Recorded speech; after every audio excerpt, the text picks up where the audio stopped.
The Canon 5D Mark IV, is it worth it? Let's find out. So all specifications aside, the 30 megapixels, the dual pixel RAW, the Wi-Fi capabilities, the touchscreen, the dual card slots, which came from the previous generation anyway, there are a lot of new features in the 5D Mark IV, and even the 4K video.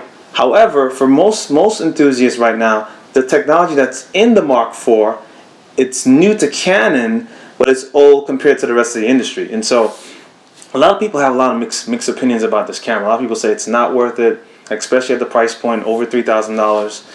Yes, it's a Mark. It's one of the professional cameras made by Canon. Some call it semi-professional, but it's professional in my boat. As far as the weather sealing is better than the previous generation. Is this camera worth it? That's the bottom line.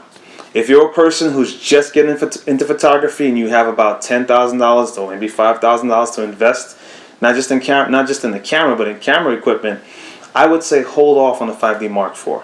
Not because you won't get a lot for your money, no, but because there are other cameras out there at this level or better. You have the A7S, you have the Fuji I think it's the T2i or the T2. You have a couple offerings from Nikon as well. I shoot Canon right now, but I'm not opposed to any particular camera company. Once a camera does the job, I'm happy with it. There's a couple of camera companies I particularly like. Nikon is one of them. I shoot Canon preferably because the person who taught me was a Canon shooter, and so that's the main reason I went with Canon. But if I was starting from scratch, I probably would go with Nikon, to be honest, in terms of price, in terms of what you get for your money. The 5D Mark IV, the 30 megapixel is a good jump if you're coming from a camera like what I'm using, the 5D Mark II, and you want to upgrade your camera.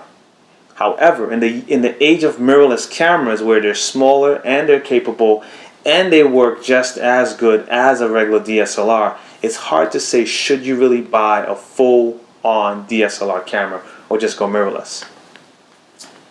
For me, I still like my full body cameras. I still like the weight of it. I don't mind the weight. I still enjoy that. Not to say I will never use a mirrorless camera. I do have a GH4 as well, but that's the reason I would go with the Mark IV. I've had a Mark II for the last 6 years. I'm long overdue for an upgrade. If you're a person who's had a camera before and it's aging and you've had it for a long time and you're in the Canon camp, you have Canon lenses, you have Canon gear, yes, you should go to the Mark IV. I'd recommend it, yes. Simply because you're going to get better focusing system. If you're coming from Mark II, you're going to get more speed. You're going to get a bit of an upgrade for Canon users. And if you're actually looking to just get a second body to do weddings or to do event photography, I would go with something like a Mark III if you don't already have one. If you have a Mark III, probably get another Mark III or get even a 7D Mark II. They're still going to be cheaper than a brand new 5D Mark IV.